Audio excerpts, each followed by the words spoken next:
The distress signal had been sending for 3 days straight. Commander Lisa stood at the main window of station and watched the enemy ships circle in the darkness of space. She counted them again, hoping she had made a mistake. 17 warships, 17 vessels filled with soldiers who wanted them dead. Behind her, the control room was quiet. The usual sounds of a busy research station had stopped. No more laughter in the hallways. No more scientists arguing about their experiments. Now there was only fear and the soft beeping of machines that still worked.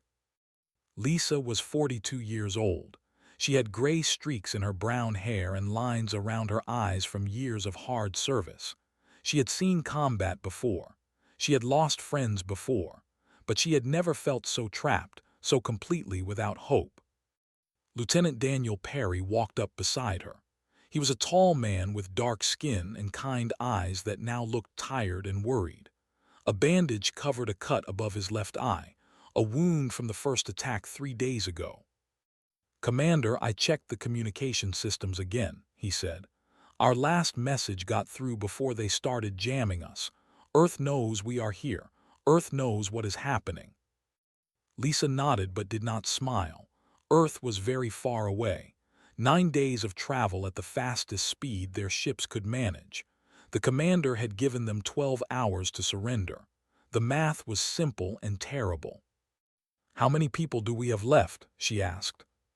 43 humans, 18 scientists, 12 engineers," Daniel paused, "against an estimated 2,000 soldiers on those ships." Lisa closed her eyes for a moment. 73 people under her protection. 73 lives depending on her decisions, and she had no good options left. The door behind them opened and Ambassador entered the room. He was one of the blue-skinned aliens who had come to the station to share their knowledge with humans. His skin glowed softly in the dim light, a sign of his people's unique biology. When we're calm, they glowed blue. When they were afraid, the glow turned purple. Right now was very purple. "Commander," he said, his voice musical but strained, "perhaps we should think about accepting their demands. They want our research on shield technology. We can rebuild the research. We cannot rebuild the dead." Lisa turned to face him. She understood his fear. They were not warriors. They were scientists and thinkers. They had come to station because they believed humans would protect them while they worked on technology that could help everyone. "Ambassador, I hear what you are saying," Lisa replied carefully. "But you know what happens if they get adaptive shields. No weapon in the galaxy will be able to touch them. Every free world, every peaceful species will be at their mercy. You're included." Made a sound like wind through bells. It was the way of sighing. "I know this, but surely there must be another way." A young voice spoke up from across the room. "There is another way. We fight." Everyone turned to look at Ensign. She was only 24 years old, with red hair pulled back in a messy ponytail and freckles across her nose. She had joined the station crew just 6 months ago, fresh from training on Earth. This was supposed to be a quiet assignment, a chance to learn before facing real danger. Now she stood with her hands balled into fists, her jaw set with determination. "We make them pay for every step," continued. "We make them bleed for every room they try to take. Maybe we cannot win, but we can make sure they remember us." Lisa looked at the young woman and felt something stir in her chest. Pride, maybe, or sorrow for the innocence that was being burned away by war. "Ensign is right," Lisa said loudly enough for everyone to hear. "We are not going to surrender. We are not going to hand over technology that will doom billions of people across the galaxy. We are going to fight." She walked to the center of the room, where a holographic map of the station floated in blue light. Her remaining crew gathered around her. Humans, and all of them looking to her for leadership. "Daniel, I want defensive positions at every corridor junction. Use whatever furniture, equipment, or debris you can find to build barricades. You are in charge of organizing our weapon supplies. Count every rifle, every pistol, every grenade we have left." "Yes, Commander," they both said. Lisa turned to the chief engineer, a four-armed being named whose gray skin was covered with old scars from decades of work. Can your people set up traps in the outer sections? Anything to slow them down when they breach the hull? Clicked his mandibles, the way of showing agreement. We can rig the power conduits to explode. We can seal doors with emergency welding. We can make them work for every meter. Do it. Lisa looked at Ambassador. Ambassador, I need your scientists to seal the research labs. Destroy the data if you have to. They cannot get those files. Was quiet for a long moment. Then he straightened his thin body and nodded. It will be done, Commander. My people did not come here to see our work used for evil. We will protect it or destroy it. As the group began to break apart, each person heading to their assigned task, Daniel lingered beside Lisa. Commander, do you really think we can hold them off? Lisa watched the others leave, was already jogging toward the armory, was speaking rapidly to his engineers in their clicking language, was gathering his fellow with gentle words of encouragement. No, Lisa admitted quietly. I do not think we can win, but I think we can make our deaths mean something. I think we can buy time. Time for what? The fleet cannot reach us. Lisa turned back to the window and the circling enemy ships. I do not know, but my father was a soldier, Daniel. He always told me that battles are not won by those who give up when things look impossible. They are won by those who keep fighting when there is no reason to hope. She put her hand on the cold glass and stared at the distant stars beyond the warships. Somewhere out there, Earth heard our call. I have to believe someone is coming, someone who will find a way. Until then, we hold, we fight, and we show these what humans are made of. Daniel nodded slowly. He did not look convinced, but he did look ready. Then we better get to work. 11 hours is not much time. No, Lisa agreed, it is not. They left the observation room together, walking into the dimly lit corridors of a station preparing for war. Behind them, through the window, the fleet waited with patient hunger. Somewhere across the vast emptiness of space, the distress signal raced toward Earth at the speed of light. 73 souls were trapped, surrounded, and outnumbered. They had almost no chance of survival. But they were not giving up. And sometimes, in the cold darkness between the stars, that made all the difference. 9 days away from station, on the blue and green planet called Earth, a message arrived that would change everything. Admiral Gregory Cole stood in the command center of Stellar Defense Headquarters, a massive building built into the mountains of Colorado. Screens covered every wall, showing ship positions, patrol routes, and threat assessments from across human space. Hundreds of officers worked at their stations, monitoring the safety of humanity's colonies among the stars. Gregory was 60 years old, with white hair cut short, and a face that looked like it had been carved from stone. He had fought in 3 wars and buried too many friends. He thought he had seen everything the universe could throw at him. He was wrong. Play it again, he ordered. Captain Maria Santos, his aide, touched a control. The distress message filled the room once more. It was the voice of Lisa, a woman Gregory had served with 20 years ago. Her voice was calm but urgent as she described the attack, the enemy force, and the impossible situation. 17 warships, the recording said. Approximately 2,000 enemy soldiers. They are demanding surrender of all research data on adaptive shield technology. We have refused. Request immediate assistance. We will hold as long as we can. The message ended with a burst of static. That was when the jamming had started. Gregory felt cold anger building in his chest. He remembered Lisa as a young lieutenant, brave and smart and full of fire. She had saved his life during the Battle of Arcturus, pulling him from a burning ship with her own hands burned and bleeding.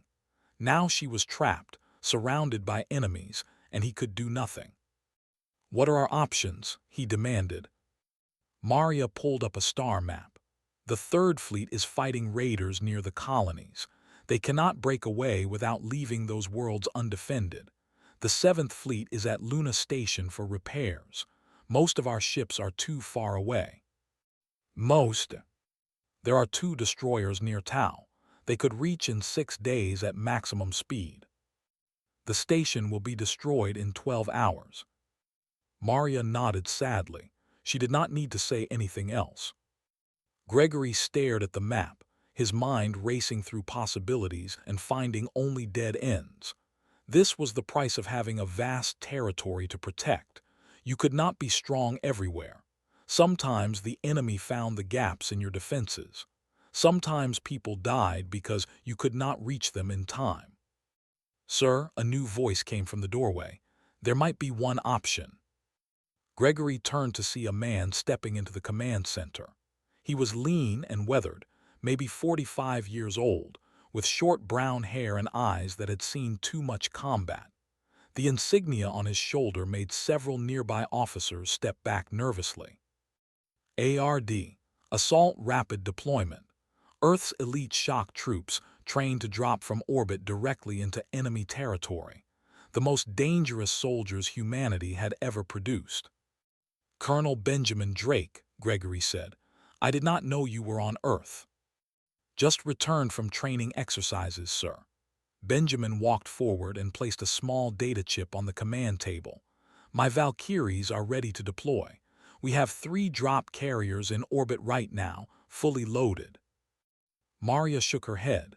"Colonel, drop carriers are too slow. They cannot reach station before the deadline. Standard FTL drives do not work that way." Benjamin smiled slightly. It was not a happy smile. "Standard drives, no. But 6 months ago, the research division installed experimental engines on our carriers. Slipstream drives. They bend space differently than normal FTL. We have been testing them." Gregory's eyes widened. He had heard rumors about the Slipstream project. Supposedly it could cut travel times by more than half, but the technology was dangerous and unreliable. "What kind of success rate?" he asked. 17 successful jumps." Benjamin paused. 3 failures. "Failures?" "Total loss of ship and crew. The drives are not perfect yet. We estimate a 72% chance of arriving safely." The command center went silent. Everyone understood what those numbers meant. A 28% chance of dying before you even reached the battle. And if you survived the jump, you would be dropping into the middle of an enemy siege with no backup, no support ships, and no plan for getting home.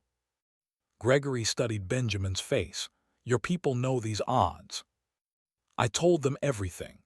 Every soldier who could reach orbit in time has volunteered. 600 Valkyries, Admiral. Every single one of them willing to risk their lives on experimental technology to save people they have never met." "Why?" Benjamin was quiet for a moment.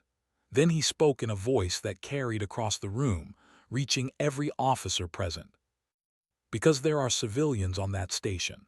Scientists who came there to make the galaxy safer, allies who trusted us to protect them, and who believed humans keep their promises." His jaw tightened. "My soldiers did not join the ARD for medals or glory. They joined because they believe in something. They believe that when someone calls for help, Earth answers." Gregory felt something stir in his chest. He had spent decades in the military, seen good soldiers and bad ones, heroes and cowards. But there was something in Benjamin's eyes that reminded him why he had joined the service in the first place. "What do you need from me, Colonel?" "Authorization, 3 hours to finish loading, and a clear path to slipstream insertion." Gregory looked at the star map one more time. Station was a tiny dot surrounded by red enemy markers. Lisa and 72 other souls waiting to die. He made his decision. "Operation Iron Hand is authorized. Get your people moving, Colonel. You have 3 hours." Benjamin saluted sharply. "Earth's assault units do not leave anyone behind, Admiral." "I know," Gregory returned the salute. "Bring them home." Benjamin turned and strode out of the command center. Maria watched him go with a mixture of awe and worry on her face. "Sir, do you really think they can do it?" Gregory walked to the window and looked up at the night sky. Somewhere up there, 600 soldiers were preparing to climb into experimental ships and jump across impossible distances to fight a battle they might not survive. "I think," he said slowly, "that I would not want to be a soldier when those people arrive." 3 hours later, the drop carriers launched. They climbed out of Earth's orbit, their engines burning bright against the darkness. Then, one by one, they engaged their slipstream drives and vanished into folds of twisted space. The carrier Relentless made it through. The carrier Thunderbolt made it through. The carrier Ironside tore itself apart halfway through the jump.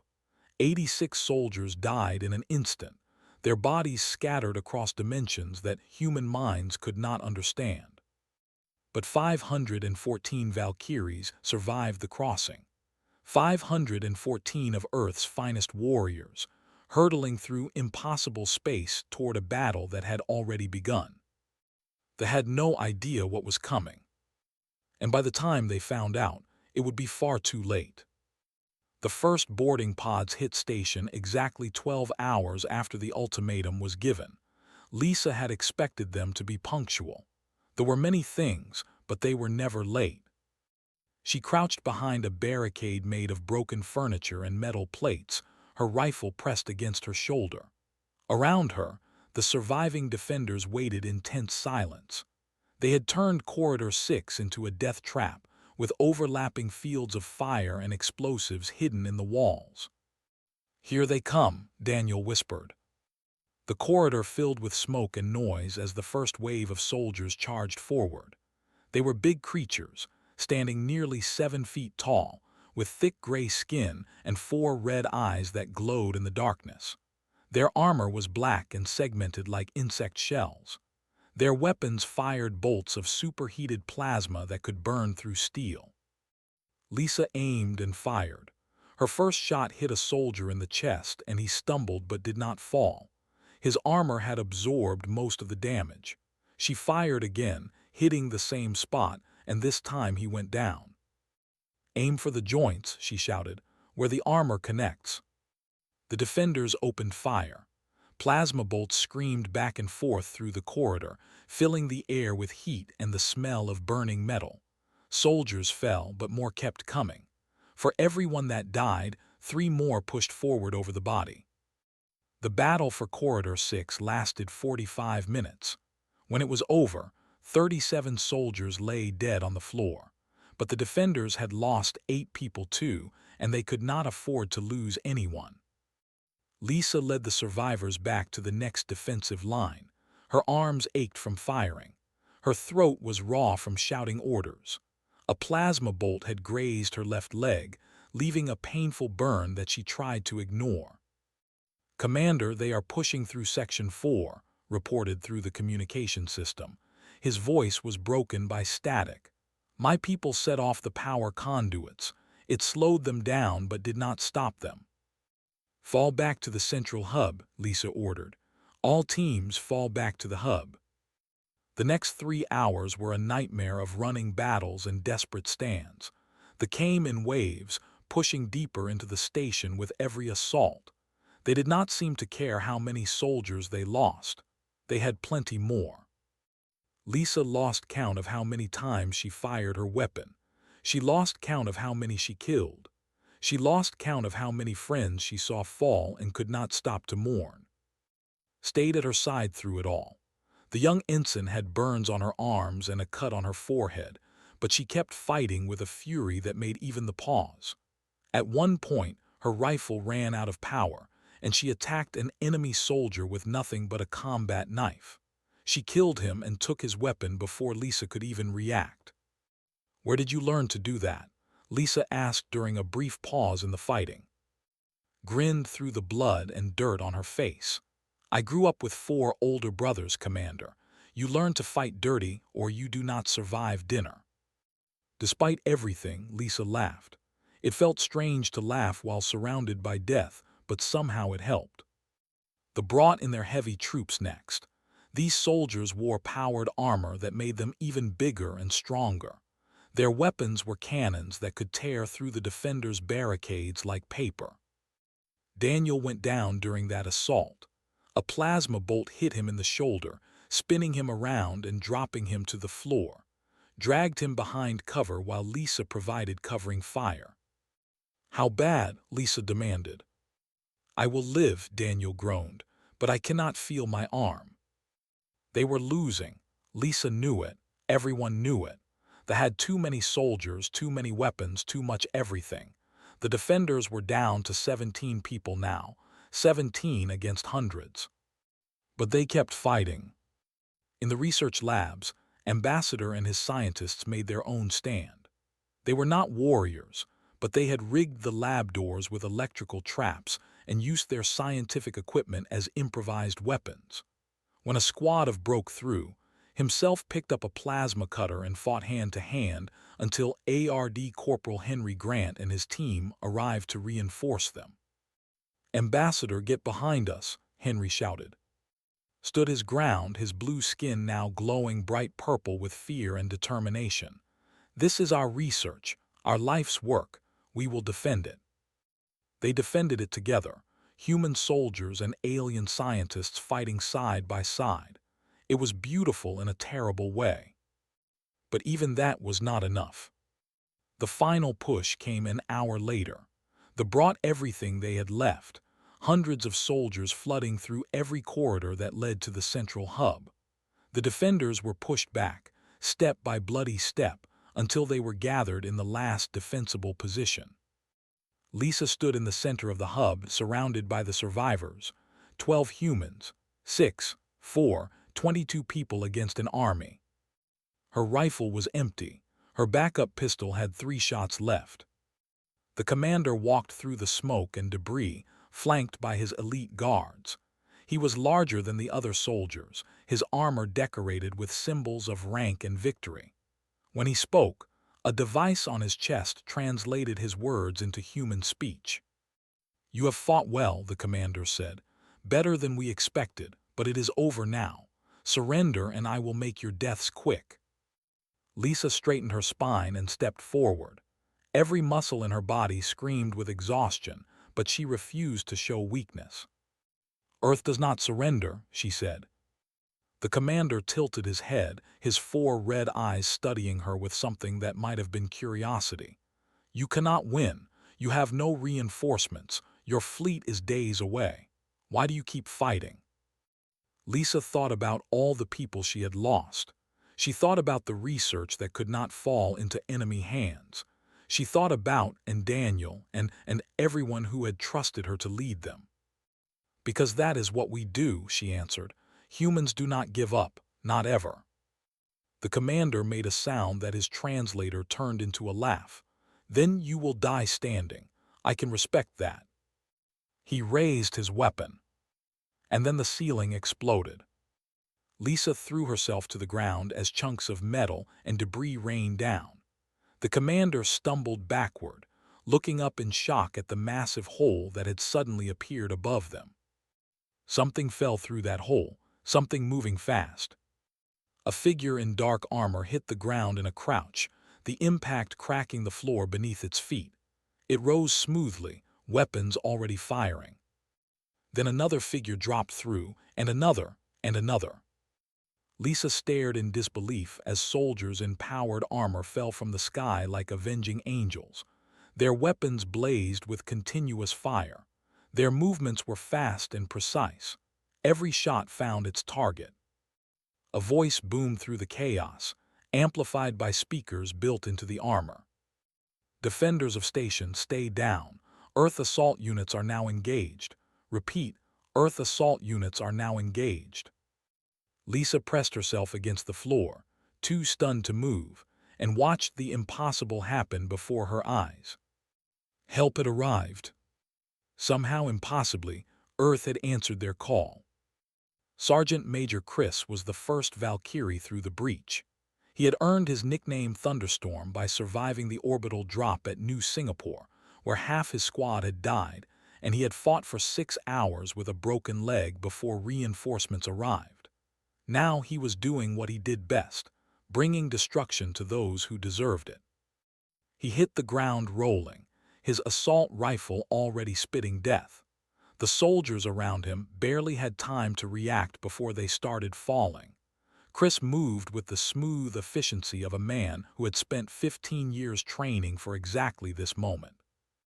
Behind him, more drop pods tore through the station's hull. Each pod carried a squad of Valkyries, and each squad hit the ground fighting. The metal floor of station soon became covered with bodies. The enemy commander tried to turn and face this new threat. He was too slow. Chris put 3 rounds through his chest plate, punching through the armor with armor-piercing ammunition designed for exactly this purpose. The commander fell, his 4 red eyes going dark. "Station defenders, get down and stay down," Chris shouted through his helmet speakers. "Valkyrie elements are weapons-free." Colonel Benjamin Drake landed seconds later. His drop pod came through the hull at an angle, smashing directly into a cluster of soldiers who had been trying to form a defensive line. He rose from the impact crater with a pistol in each hand, firing so fast that it sounded like a single continuous roar of thunder. He fought his way across the hub to where Lisa lay behind a shattered console. When he reached her, he extended a hand. "Commander, I am Colonel Drake, Earth Assault Rapid Deployment. We are here to get you out." Lisa grabbed his hand and let him pull her to her feet. Her mind was still trying to process what was happening. "How? The fleet was days away. How are you here?" "We took a shortcut." Benjamin handed her a fresh rifle from his equipment pack. "Can you still fight?" Lisa looked at the weapon in her hands. It was fully loaded, with plenty of spare power cells attached. She felt strength flooding back into her tired body, pushed by adrenaline and sudden hope. "Show me where," she said. Throughout the station, the tide of battle was turning. The Valkyries moved through the corridors like a storm of violence, clearing each section with brutal efficiency. They were trained for close-quarters combat, for fighting in exactly these kinds of tight spaces where every doorway could hide an ambush. Staff Sergeant Tanner led her squad through Corridor 7, the same corridor that the defenders had lost hours ago. She was a small woman, barely 5 feet tall, but she moved with the deadly grace of a predator. Her squad followed her lead, checking corners and covering angles exactly as they had practiced 1,000 times. "Contact left," one of her soldiers called out. Spun and fired in a single motion. The soldier who had tried to surprise them went down with 3 holes in his armor. "Keep moving," she ordered. "No stopping until we reach the research labs." In those labs, Corporal Henry Grant and his team linked up with the surviving scientists. Ambassador was still standing, though his blue skin was now splattered with burns and cuts. "Ambassador, we are here to secure this position," Henry said. "How many hostiles inside?" Pointed toward the inner doors. "At least 20 broke through before you arrived. We have been holding them back, but we are nearly out of ammunition."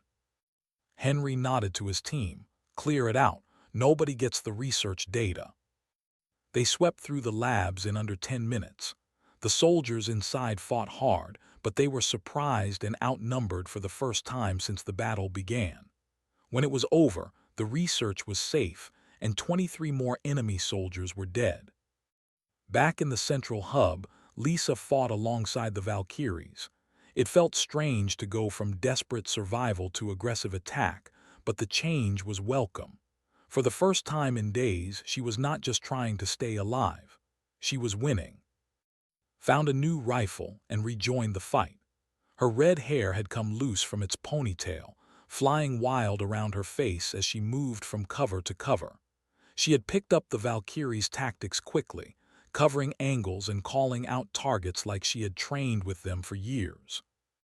"Ensign, stay close," Chris called to her during a brief lull in the fighting. Grinned at him, looking like a warrior goddess despite the blood and dirt covering her uniform. "Try to keep up, Sergeant Major." They fell back, then they broke entirely.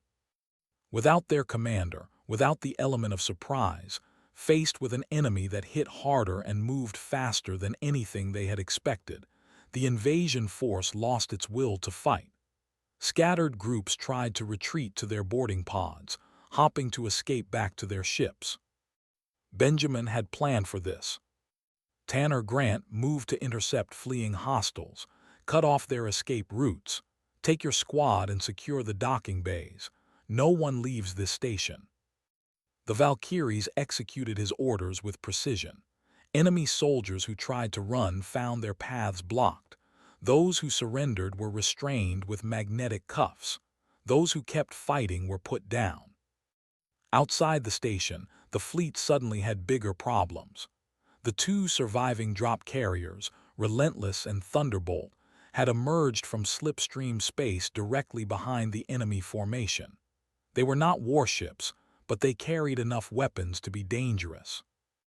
More importantly, their sudden appearance threw the fleet into confusion. "This is Relentless to command," Captain Sam Fisher broadcast on all frequencies. "Your invasion force has been destroyed. Your commander is dead. Surrender now or we will disable your ships one by one." It was a bluff. 2 drop carriers against 17 warships would normally be suicide, but they did not know how many human ships had arrived. They did not know if more were coming, and they had just watched their elite soldiers get slaughtered by an enemy that should not have been anywhere near this system.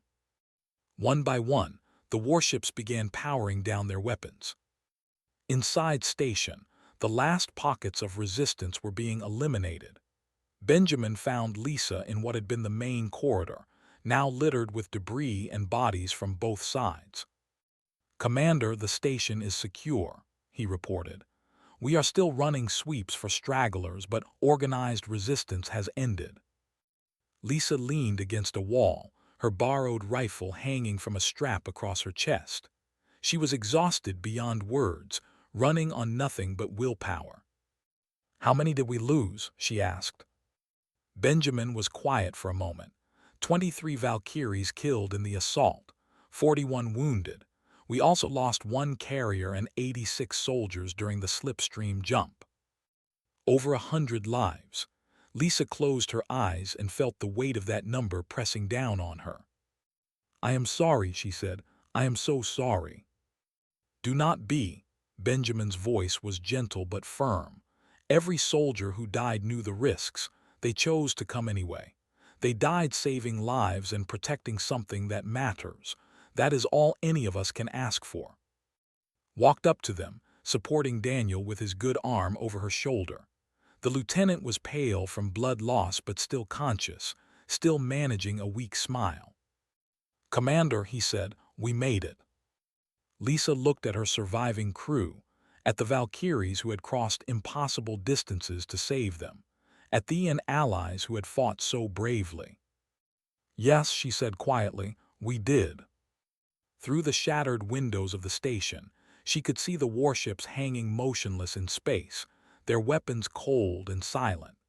Beyond them, the stars continued their eternal dance, unchanged by the violence that had briefly disturbed this small corner of the universe. The siege of station was over, and against all odds, the defenders had won. 3 days after the battle, the medical bay of the assault carrier Relentless was still crowded with wounded. Humans and aliens lay side by side in recovery beds, their injuries treated by doctors who did not care about species or rank. Pain was the same in every language. Lisa walked slowly through the rows of patients, stopping to speak with each member of her crew. Some were sleeping. Some were awake and grateful for company. A few would never wake again, kept alive only by machines until their families could be contacted. She found sitting up in bed with her arm wrapped in a regeneration sleeve. The young ensign was reading something on a data pad, but she looked up and smiled when Lisa approached. "Commander, they told me you have not slept since the battle ended." Lisa sat on the edge of the bed. "I will sleep when I know everyone is taken care of." "We are taken care of," gestured at the medical bay around them. "These people crossed the galaxy to save us. I think they can handle a few more days of nursing duty." Despite her exhaustion, Lisa found herself smiling, had changed since the battle. There was something harder in her eyes now, something that came from seeing friends die and killing enemies who wanted to kill her. But there was also something stronger. "You did well, Ensign. When this is over, I am going to recommend you for commendation." Shook her head. "I just did what needed to be done. The real heroes are those soldiers who flew experimental ships across impossible distances just to help people they had never met." Lisa could not argue with that. She found Colonel Benjamin Drake on the observation deck, standing alone and staring out at the stars. The drop carriers were heading back toward Earth now, moving at normal speed. Their experimental engines needed repairs before they could attempt another slipstream jump. "Colonel," Lisa joined him at the window, "I wanted to thank you properly. I have tried to find the right words, but nothing seems good enough." Benjamin did not look away from the stars. "We are soldiers, Commander. This is what we do." "No, this was more than duty. You risked your lives using untested technology. You lost 86 people before you even reached us. You cannot tell me that was just following orders." Benjamin was quiet for a long moment. When he spoke, his voice was softer than she had heard before. "When I was a child, my father used to tell me stories. Stories about the old wars, back before humans reached the stars. He said that the true measure of a people is not how they treat friends in times of peace. It is how they treat strangers in times of crisis." He turned to face her. "Earth cannot protect everyone in the galaxy. We are not strong enough, not fast enough, not present enough to save every life that needs saving. But when someone calls for help and we can answer, we answer. Even if the odds are bad, even if we might die trying, because that is who we choose to be." Lisa thought about the defenders who had held the station against impossible numbers. She thought about the Valkyries who had crossed dangerous space to reach them. She thought about the 86 soldiers who had died in the slipstream jump, never even seeing the battle they gave their lives to fight. "Your father sounds like a wise man." "He was. He died in the Arcturus campaign, holding a position so civilians could evacuate." Benjamin smiled sadly. "I try to live up to his example." On the main deck of the Relentless, a ceremony was being held. Representatives of all three species gathered together, along with as many of the surviving Valkyries as could attend. Ambassador stood at the front, his blue skin glowing softly in the artificial light. "In the long history of my people," he began, "we have known many species who claim to be our friends. Most of those friendships were tested and found to be empty. Promises made in peaceful times were forgotten when danger arrived." He paused, looking around at the mixed crowd of humans, "But today, I stand among those who prove that their friendship means something. Humans of Earth crossed impossible distances to save people who had no claim on them. They risked their lives using untested technology. They lost soldiers before they even reached us, and yet they kept coming." Stepped forward, his voice rising with emotion. "The collective will not forget what happened at Station. We will carry this story with us for generations. We will tell our children and their children about the humans who answered our call when all hope was lost." The chief engineer moved forward on his four legs. His gray skin bore new scars from the battle, marks he would carry for the rest of his life. "My people are builders," he said in his clicking accent. "We take pride in creating things that last for centuries. We have built ships and stations and cities that will stand long after we are gone." He placed one of his four hands over his chest. "But the thing that was built here, the trust between our peoples, this is more valuable than any structure. This will last forever." The assembled crowd was silent, absorbing the weight of those words. Lisa stood near the back, watching the faces of her crew and the soldiers who had saved them. Was there, her arm still in its regeneration sleeve. Daniel had been wheeled in on a medical chair, too stubborn to miss the ceremony. The surviving scientists clustered together, their skin glowing with mixed emotions. And the Valkyries stood at attention, row after row of warriors who had chosen to risk everything for strangers. Benjamin appeared beside her. "What are you thinking, Commander?" Lisa considered the question carefully before answering. "I am thinking about what they are telling their leaders right now. They came here expecting easy prey. They expected terrified scientists and weak defenders. Instead, they found something else entirely." "The galaxy is going to hear about this," Benjamin agreed. "News travels fast. Every hostile empire, every aggressive species that thought humanity was too far away or too soft to worry about, they are going to learn what happened at Station." "And what will they learn?" Benjamin looked out at the stars, at the vast darkness between worlds where danger lurked in 1,000 different forms. "They will learn that Earth does not abandon its people. They will learn that distance means nothing to those willing to risk everything. They will learn that when someone threatens our allies, when someone attacks those under our protection, we do not forget." His voice hardened. "And they will learn that when Earth's assault units arrive, the fight is already over." The ceremony ended with a moment of silence for those who had fallen. Then the crowd began to disperse, survivors and rescuers mixing together as they shared stories and formed bonds that would last lifetimes. Lisa remained on the observation deck long after the others had gone. She watched the stars wheel slowly past the window, thinking about everything that had happened and everything that was still to come. The battle for Station was over, but the story was just beginning. In the months and years that followed, the tale would spread across the galaxy. Species who had never heard of Earth would learn the name. Empires that had considered humanity a minor annoyance would reconsider their assumptions. And countless beings facing their own desperate situations would look up at the stars and hope that help might come. Because somewhere out there, humans were listening. Somewhere out there, Earth was waiting. And when the call came, they would answer. No matter how far. No matter the cost. That was the promise made at Station. That was the legacy carried forward by everyone who had fought and died and survived. Humanity protects its own. And now the galaxy knew it.